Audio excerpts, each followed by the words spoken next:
আপনার স্ত্রীর কথা একটু বলি, না বললে হয় না।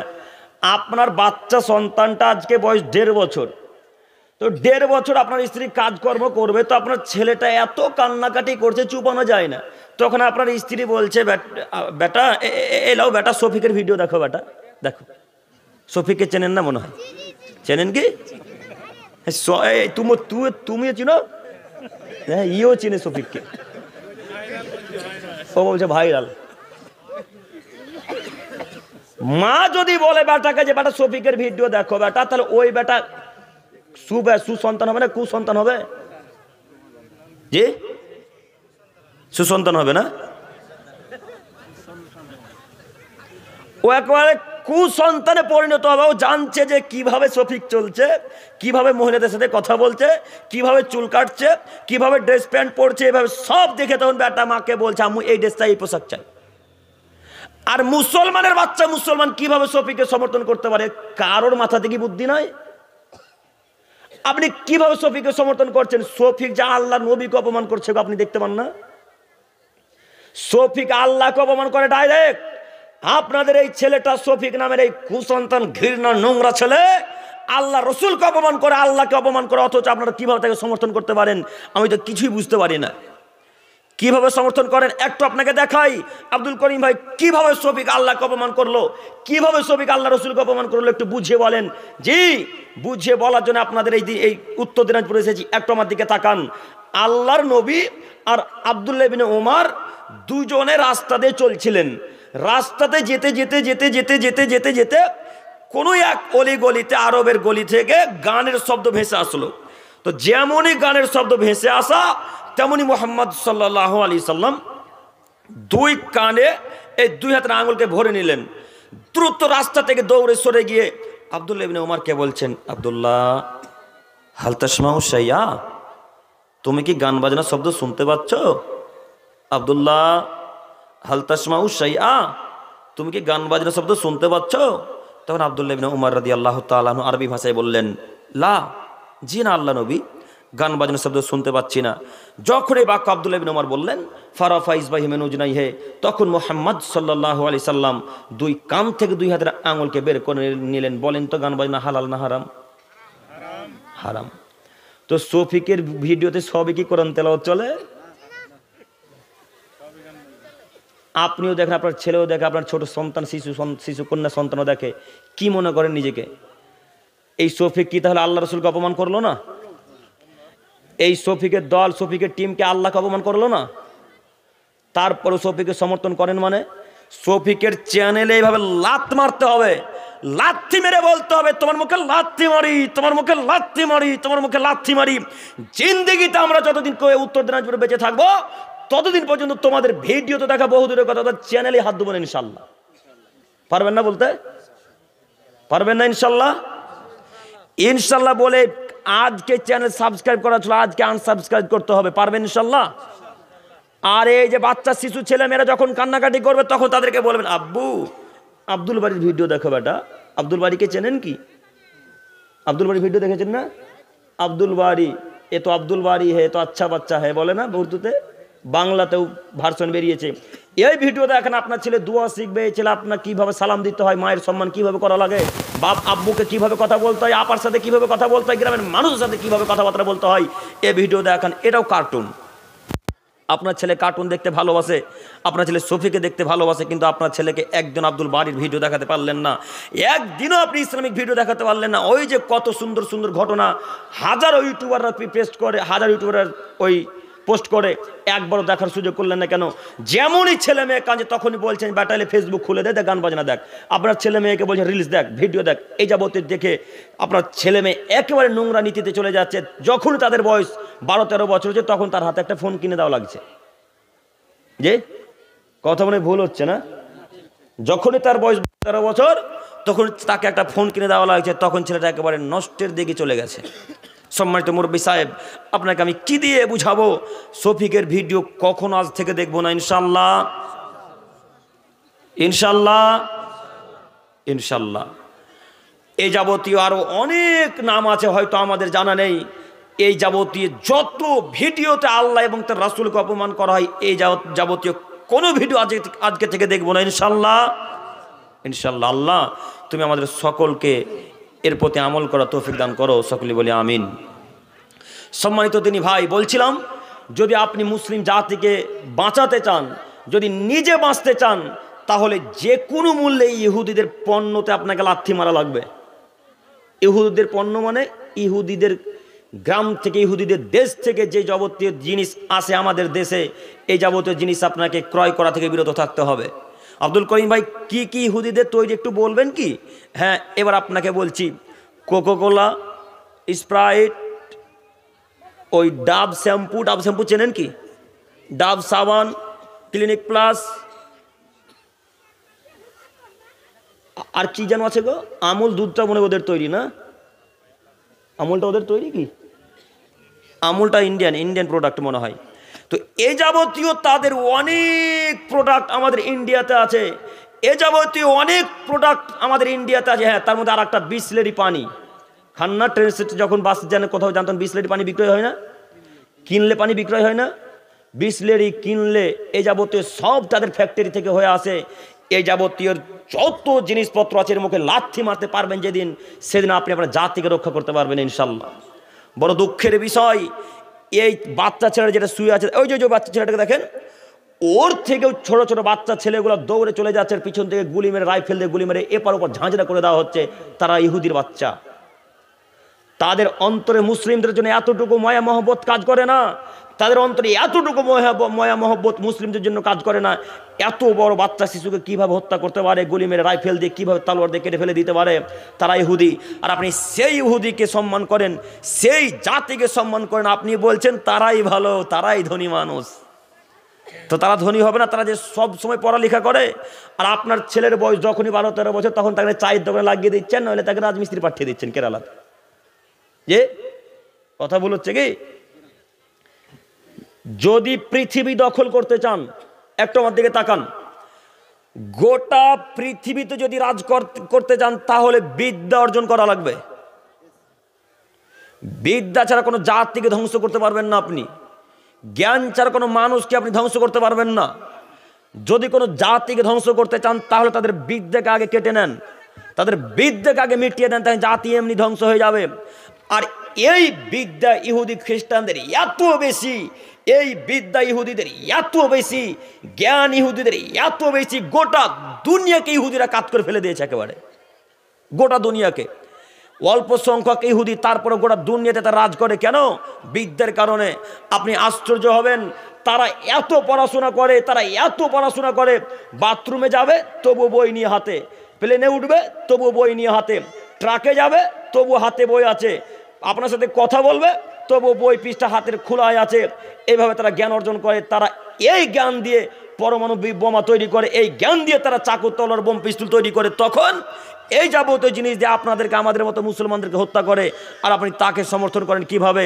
আপনাকে আমি বোঝাতে চাইছি, জিন্দিগিতে ইহুদি খ্রিস্টানদের নীতিতে চলাচল করব না ইনশাল্লাহ, ইনশাল্লাহ। আর আল্লাহ নবীর হাদিস, স্পষ্ট হাদিস আপনাকে শোনাচ্ছি, দেখুন। আব্দুল্লাহ ইবনে আব্বাস রাদিয়াল্লাহু তাআলা আনহু বলেন, রাসূলুল্লাহ সাল্লাল্লাহু আলাইহি ওয়াসাল্লাম বলেছেন, মান তাসাব্বাহা বিকওমিন ফাহুয়া মিনহুম। পৃথিবীর মানুষ তোমরা শোনো, যে যে জাতিকে অনুসরণ করে চলবে, যদি কোনো মুসলমান অন্য কোনো জাতিকে অনুসরণ করে চলে, তাহলে ওই মুসলমানটা ওই জাতির সাথে কিয়ামতের মাঠে থাকবে। হাদিসটা মানে বুঝতে পারেননি? আবারও বলি, একটু আমার দিকে তাকান। আপনি আমি যদি কোনো জাতিকে অনুসরণ করি, আপনি যদি কোনো মানুষকে অনুসরণ করে চলি, আর ওই মানুষটা যদি জাহান্নামে যায়, তাহলে আমিও জাহান্নামে যাব, আপনিও যাবেন, ওই লোকটাও জাহান্নামে যাবে। কথা বোঝাতে পারলাম না মনে হয়?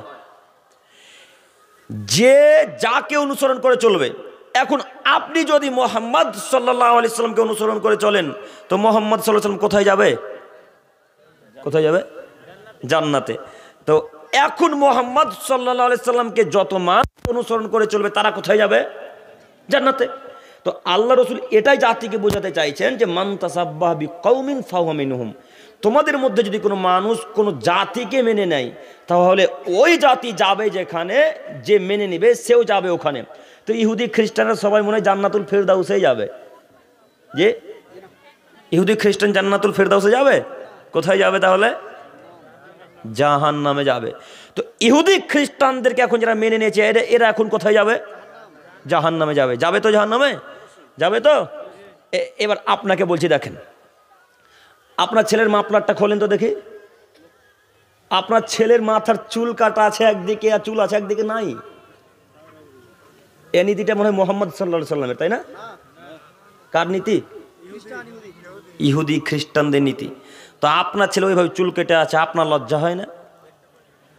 আজকে 2 সপ্তাহ থেকে আপনার ছেলের চুল একদিকে আছে আর একদিকে নাই।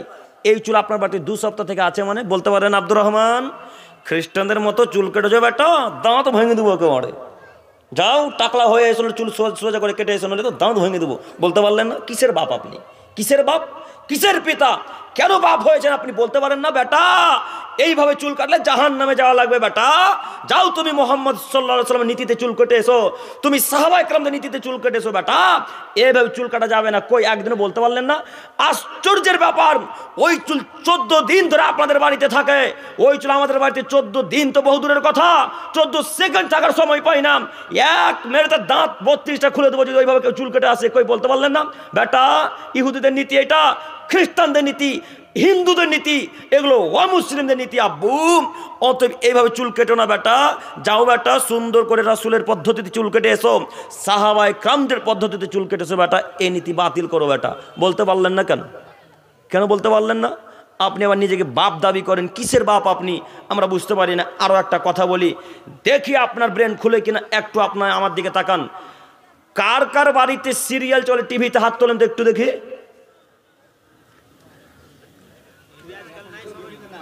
কেউ হাত তুলবে? ও মোবাইলে চলে না? আচ্ছা টিভি বন্ধ হয়ে গেছে, চ্যানেল বন্ধ হয়ে গেছে না? আচ্ছা তো মোবাইলে কি ওই রিচার্জ করা লাগে? চ্যানেলে রিচার্জ করা লাগে? লাগে না। লাগে? লাগে না। কোনো চ্যানেল আছে রিচার্জ করতে হয়। তো আচ্ছা যুবক ভাই এবং সম্মানিত মা ও বোন, আপনাকে আমি একটু বলি যে আপনি যে দিন রাত ইহুদি খ্রিস্টানদের ভিডিও দেখছেন, হিন্দুদের ভিডিও দেখছেন, আপনি একটা ভিডিও প্রমাণ করেন তো যে আপনাদের ইসলামিক কোনো একটা ভিডিও হিন্দু খ্রিস্টান ইহুদিরা দেখছে? দেখাতে পারবেন কেউ? কেউ পারবেন না। তো আপনাদের পরিবারের প্রতিদিন ইহুদি খ্রিস্টানদের নীতিতে এই যে ডাটা খরচ হচ্ছে, এই টাকাটা ওদের অ্যাকাউন্টে যাচ্ছে না টাকাটা? তো আপনি কিভাবে তাদের ভিডিও দেখতে পাচ্ছেন? আপনাকে ইহুদি খ্রিস্টানেরা মানুষই মনে করে না। খ্রিস্টানেরা মুসলমানকে মানুষই মনে করে না। খ্রিস্টানেরা মুসলমানদেরকে মানুষই মনে করে, ওরা পশু প্রাণীর মতো ব্যবহার করে মুসলমানদেরকে। দেখেন আপনি, আপনার একটা ভিডিও তারা জিন্দেগিতে ক্লিক করে দেখে না। তারা যখনই দেখে না যে ইসলামিক পোশাক আছে, ইসলামিক ড্রেস আছে, ইসলামিক কোনো মানুষ আছে, তখন সেই ভিডিওতে তারা ক্লিকই করবে না, টাচই করবে না। আর আপনি সেই ভিডিও প্রতিনিয়ত দেখেন, প্রতিদিন দেখেন, আপনার স্ত্রীও দেখে, অথচ আপনার স্ত্রীকে ঠেকাতে পারলেন না। আপনাকে আমি কি দিয়ে বুঝাবো বলেন? কিভাবে ইহুদিদের বিরোধিতা করবেন? খ্রিস্টানদের বিরোধিতা কিভাবে করবেন? খ্রিস্টানদের বিরোধিতা এইভাবেই করা লাগবে। আজকে এখান থেকে তওবা করে উঠতে হবে যে আল্লাহ জিন্দেগিতে কোনোদিন ইহুদি খ্রিস্টানদের ভিডিও দেখবো না। ইনশাআল্লাহ পারবো না বলতে মনে হয়। পারবো কি? হাজার হাজার এখন ইউটিউব চ্যানেল, হাজার হাজার এখন Facebook channel, Facebook page, ID, হাজার হাজার মুসলিমদের পেজ আছে। এই পেজে গিয়ে ভিডিও দেখেন, তবু খ্রিস্টান ইহুদি নাসারাদের পেজে যাব না ইনশাল্লাহ।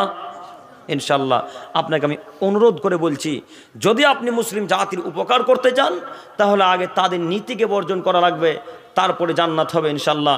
সম্মানিত তিনি ভাই, আমি আপনাকে দেখাতে চাইছিলাম ইহুদি খ্রিস্টানদের নীতিতে চলবে যারা, জাহান্নামে যাবে তারা। অতএব এই যাবতীয় যতক্ষণ পর্যন্ত কথা বললাম, এই যাবতীয় সব কাজ ইহুদিদের নীতি, এই কাজগুলি সব ইহুদিদের কাজকর্ম। অতএব ইহুদিদের কাজ যেটা আপনার মনে হয়, সেই কাজের মুখে লাথি মেরে রসুলের পদ্ধতিতে চলার তো চেষ্টা করতে হবে।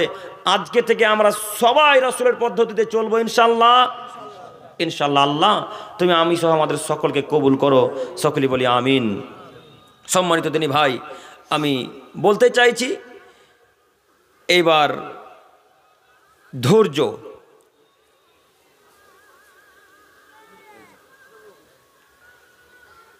গজলটা এখানে বাজছে মনে হয়, বাইরে বাজছে। ও আচ্ছা আচ্ছা আচ্ছা আচ্ছা, থাক থাক, একটু আমার দিকে তাকান। একটু আপনাকে আমি বোঝাচ্ছি।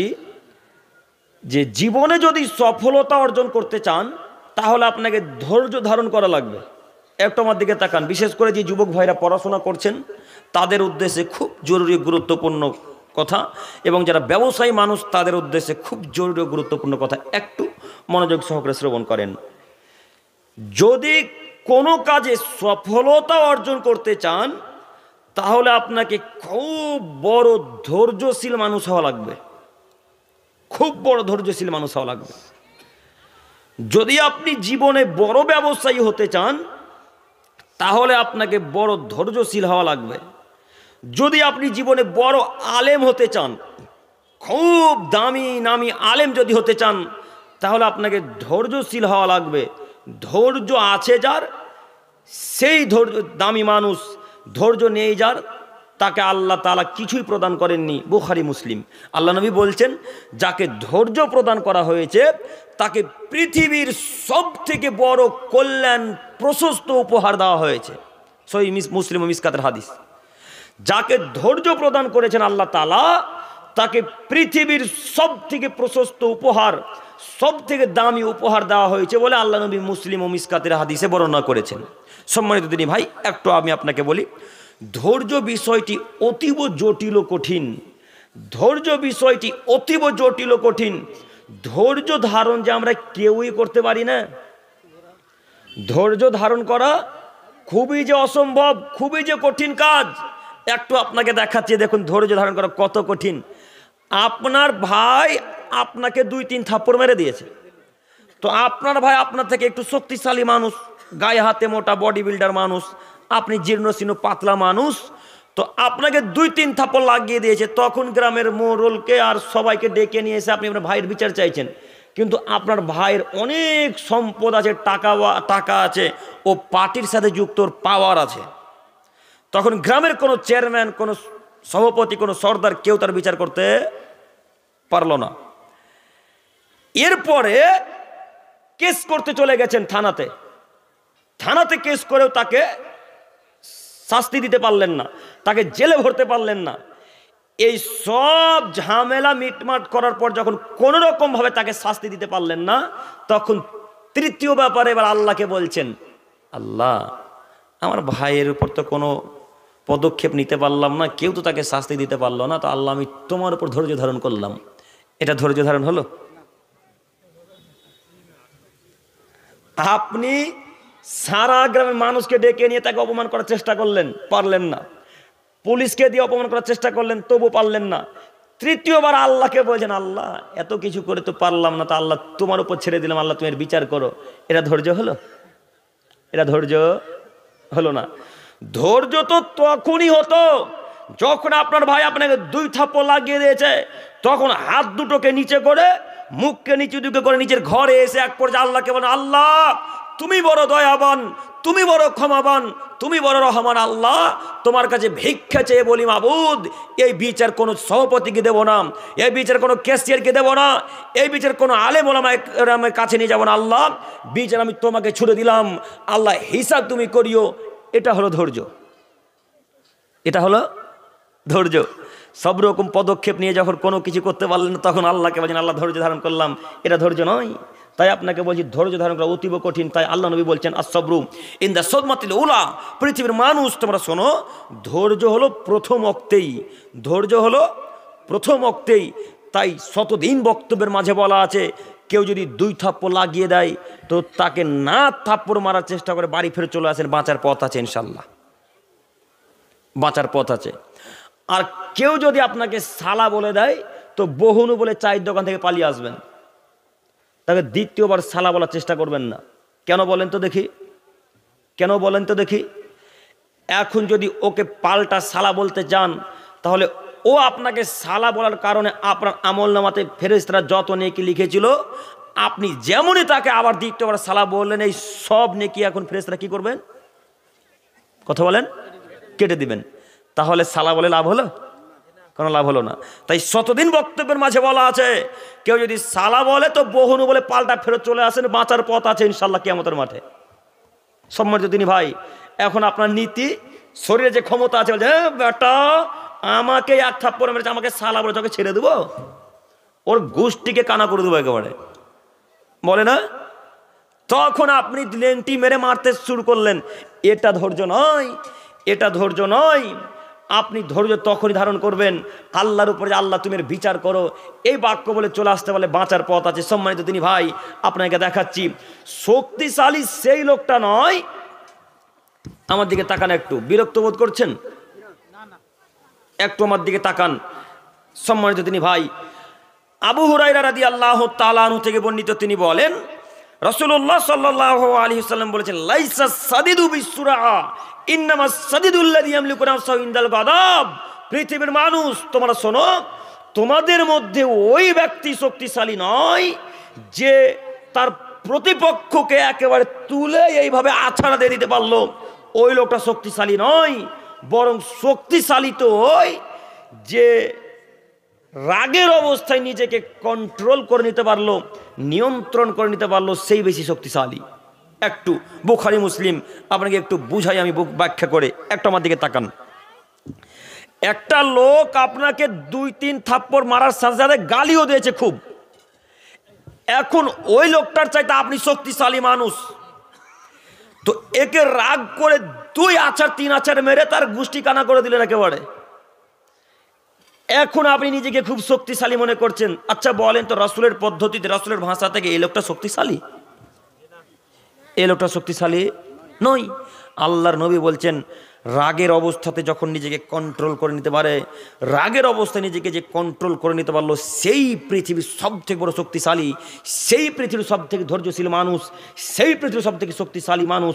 সম্মানিত তিনি ভাই, কিন্তু বড় খুব কঠিন একটি বিষয় যে রাগের অবস্থায় নিজেকে কন্ট্রোল করা খুব কঠিন, তাই না? রাগের অবস্থায় নিজেকে কন্ট্রোল করা খুব কঠিন। একটু আপনি দেখবেন চেক করে, যখন রাগ উঠে যায় তখন মনে হচ্ছে যে নাকি এক থাপ্পড় যতক্ষণ না মারছি ততক্ষণ গায়ের রক্ত শান্ত হচ্ছে না। কেন? শয়তান ভালোভাবে বুঝে গেছে এই লোকটাকে যখন আমি রাগান্বিত করে দিতে পারি তাহলে এদের দুইজনের মাঝে ঝামেলা হবে, আর দুইজনের মাঝে ঝামেলা হলে দুইজনেই জাহান্নামে যাবে, দুজনেই জাহান্নামে যাবে। আপনি মনে করেন আমাকে হত্যা করলেন, আপনি যেমন জাহান্নামে যাবেন, আমিও জাহান্নামে যাব। আব্দুল করিম ভাই, কেন আমি জাহান্নামে যাব? কথা বুঝতে পারছেন কি?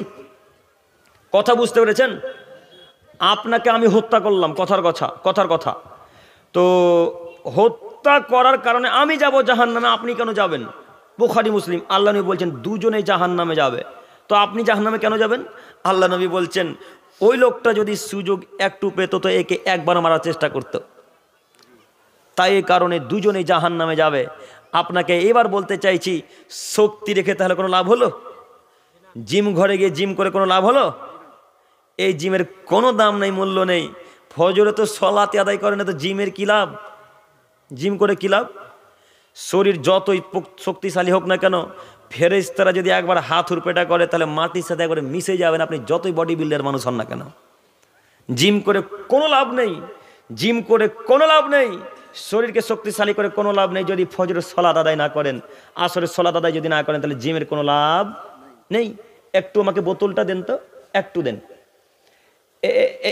জিনারা কবরে মারবেন তাদের নাম কি বলেন তো দেখি? মুনকার নাকির, তাই না? মুনকার নাকির পেটাবে।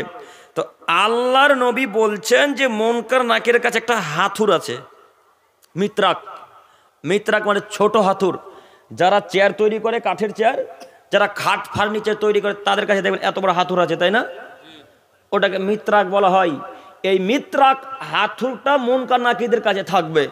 তো আল্লাহ নবী বলছেন যে এই মিত্রাক, এই হাতুড়টাকে যদি তুর পাহাড়, ওহুদ পাহাড়, মাউন্ট এভারেস্ট পাহাড়, পৃথিবীতে যত উঁচু উঁচু বড় বড় পাহাড় আছে, এই পাহাড়ে শুধু এইভাবে যদি ছেড়ে দেওয়া হয়, এইভাবে যদি শুধু ছেড়ে দেওয়া হয়, তাহলে তুর পাহাড়, ওহুদ পাহাড় মাটির সাথে একবারে মিশে যাবে, ধুলায় ধুলিসাৎ হয়ে যাবে।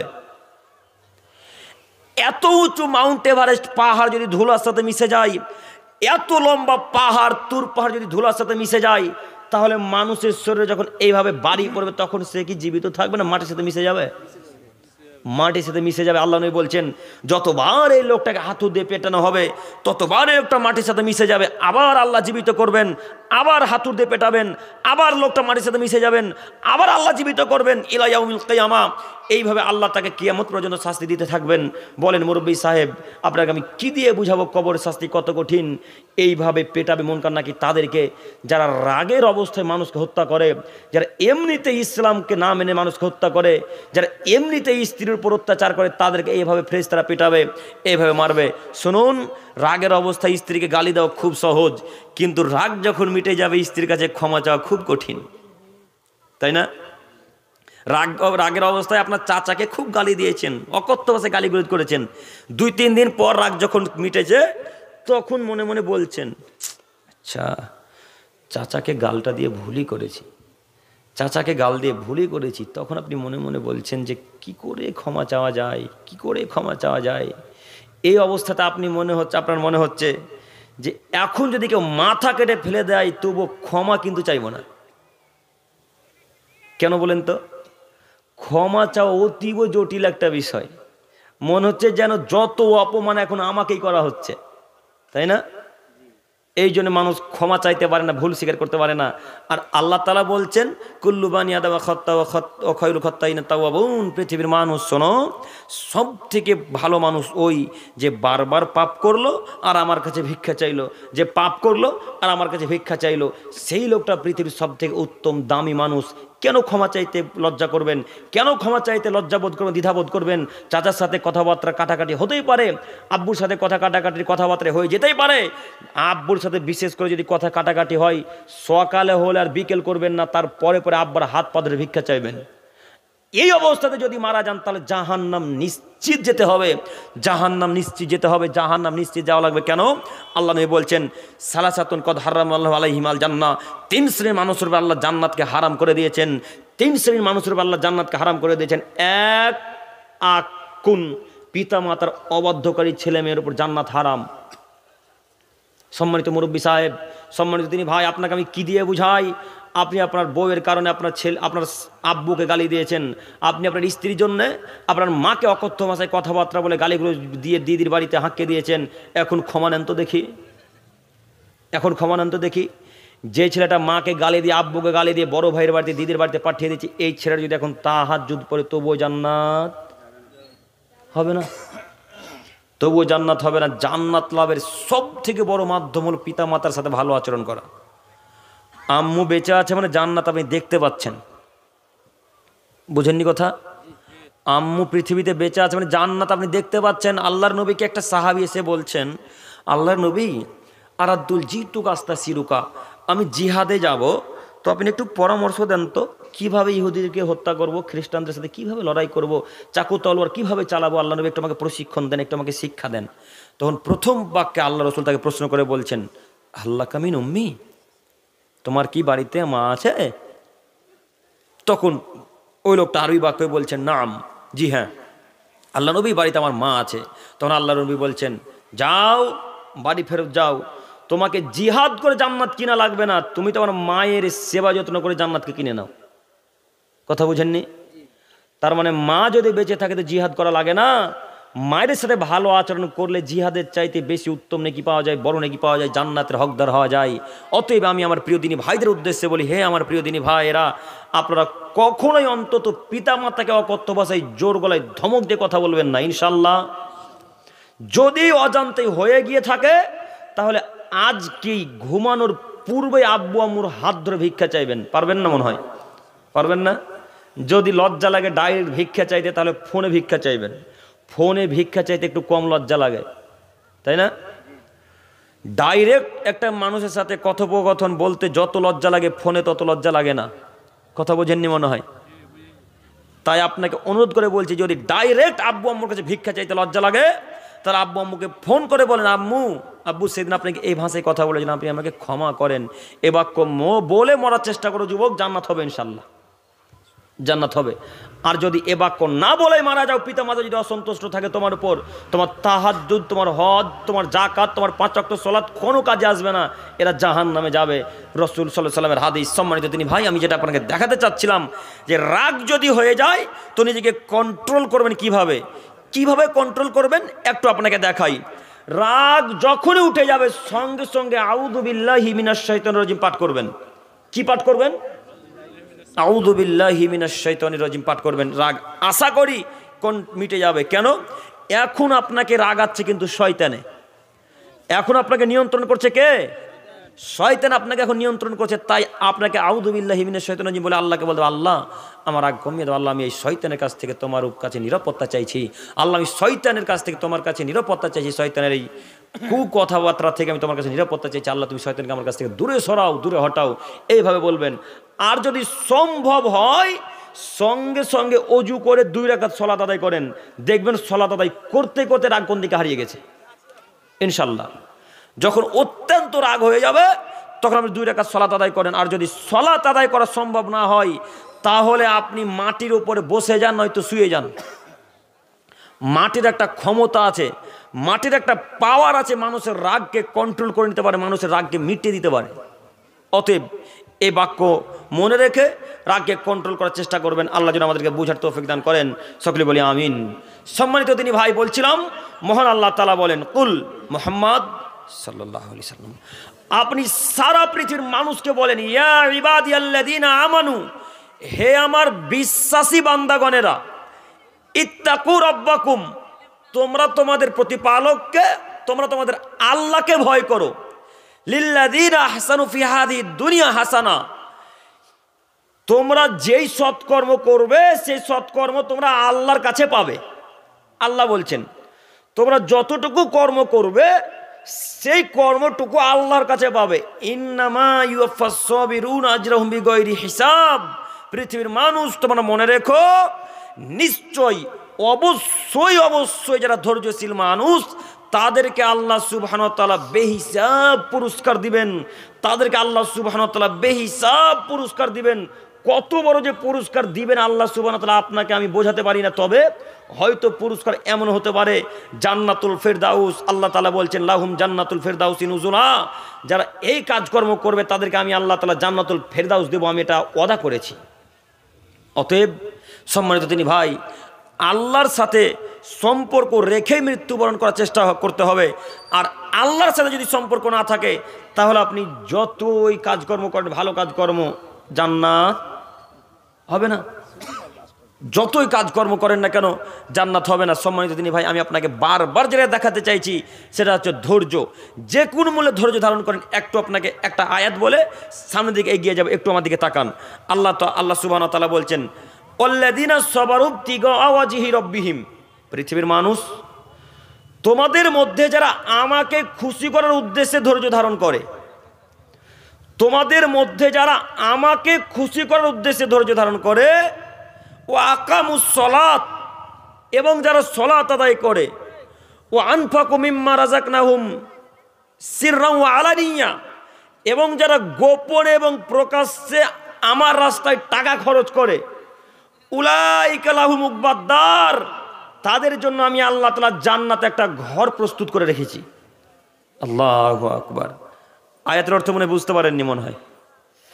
আল্লাহ বলছেন যারা আমার জন্য শুধু ধৈর্য ধারণ করে এবং যারা আমার উদ্দেশ্যেই শুধু সালাত আদায় করে এবং আমার উদ্দেশ্যেই প্রকাশ্যে এবং গোপনে টাকা খরচ করে দান করে, উলাইকা লাহুম উকবাদ্দার, আমি আল্লাহ তাআলা তাদের জন্য জান্নাতে একটা ঘর প্রস্তুত করে রেখেছি।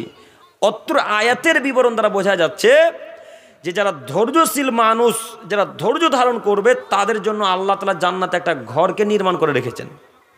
অতএব সম্মানিত তিনি ভাই, আপনাদেরকে আমি অনুরোধ করে বলতে চাইছি যে ধৈর্য ধারণ করেন, জান্নাত আল্লাহ দিবেন, আশাবাদী। ধৈর্য ধারণ করেন, জান্নাত আল্লাহ দিবেন, এ কথা আল্লাহ নিজে ওয়াদা করে বলছেন। তাই পৃথিবীর সারা মানুষকে পৃথিবীর বলতে চাইছেন আল্লাহ তাআলা, আদমের ছেলে মেয়ে তোমরা ধৈর্য ধারণ করো, জান্নাত আমি তোমাদেরকে দেব। তোমরা ধৈর্য ধারণ করো, জান্নাত আমি তোমাদেরকে দেব। অতএব আমি আমার প্রিয় দিনী ভাই ও বোনদের উদ্দেশ্যে বলতে চাইছি যে আপনারা সকলেই যে কোনো মূল্যে ধৈর্য ধারণ করুন। সম্মানিত মা বোন, আপনাদের উদ্দেশ্যে একটি কথা, যে স্বামী তো যদি অত্যাচার করে তবুও ধৈর্য ধারণ করেন, ধৈর্য ধারণ করেই জান্নাত পাওয়া যায়। আর যদি স্বামীর কথাকে মান্যতা দিতে না পারেন, স্বামীর ওপর যদি ধৈর্য ধারণ করতে না পারেন, তাহলে তারও কাছ থেকে খোলা তালাক নিয়ে চলে যান বাপের বাড়ি। কিয়ামতের মাঠে বাঁচার পথ আছে ইনশাল্লাহ, কিয়ামতের মাঠে বাঁচার পথ থাকবে ইনশাল্লাহ। সম্মানিত মা বোন, আপনাদের উদ্দেশ্যে বলতে চাইছি, একটু কথা শ্রবণ করুন। স্বামীর কথাকে যে কোনো মূল্যে মান্যতা দিতে হবে।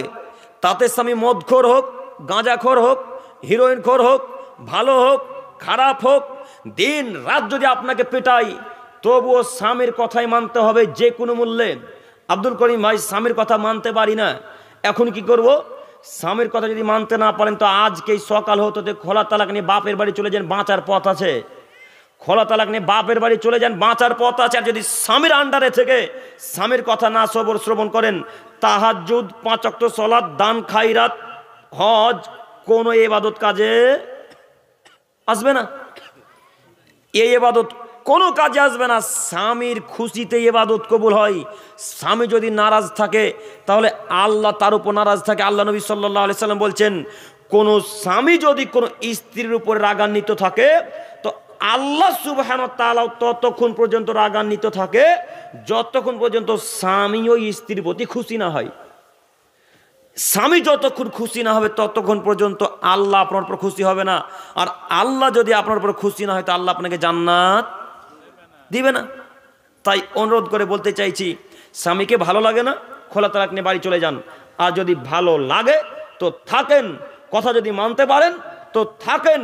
আমি আপনাকে তালাক নিতে বলছি না, তবে আপনাকে পরামর্শ স্বরূপ একটা কথা বলতে চাইছি যে তালাক দিয়ে চলে গেলে কিয়ামতের মাঠে বাঁচার পথ থাকবে।